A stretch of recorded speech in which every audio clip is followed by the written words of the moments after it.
పుల్లాయిగూడెం కేంద్రంగా రైల్వే ఉద్యోగాలు ఇప్పిస్తామంటూ భారీ స్కామ్. ఒక చర్చి పాస్టర్ తన స్వలాభం కోసం నిరుద్యోగ యువతను బలి చేసిన వైనం. చౌదరి అనే ఒక వ్యక్తిని తన వద్దకు ప్రార్థన చేయించుకుంటూ రైల్వేలో అత్యున్నత స్థాయికి ఎదిగాడని ప్రబోధ చేస్తూ ప్రతి చర్చిలో పరిచయం చేసిన పాస్టర్ బాబు.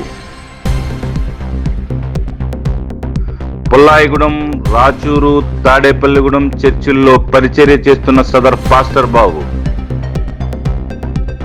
ఒక్కొక్క బాధితుల నుండి రైల్వే ఉద్యోగాల పేరిట 2 నుంచి 3 లక్షల వసూలు చేసినట్లు ఆరోపణలు. రైల్వేలో gate man, ticket collector, driver ఉద్యోగాలు ఇప్పిస్తానంటూ లక్షలు వసూలు చేసినట్లు తెలుస్తోంది. మోసపోయిన వారంతా దిగువ మధ్యతరగతి నిరుద్యోగులే. మధ్యలో గుండుపోటుతో మృతి చెందిన చౌదరి గారిని అడగాలంటూ బాధితులకు వ్యంగ్యంగా సమాధానం. కట్టుబట్టలతో వచ్చిన పాస్టర్ బాబుకు ఇన్ని ఆస్తులు ఎలా వచ్చాయి?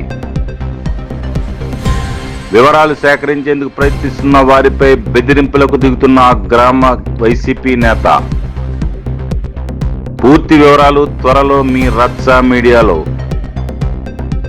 చూస్తూనే ఉండండి రచ్చ మీడియా.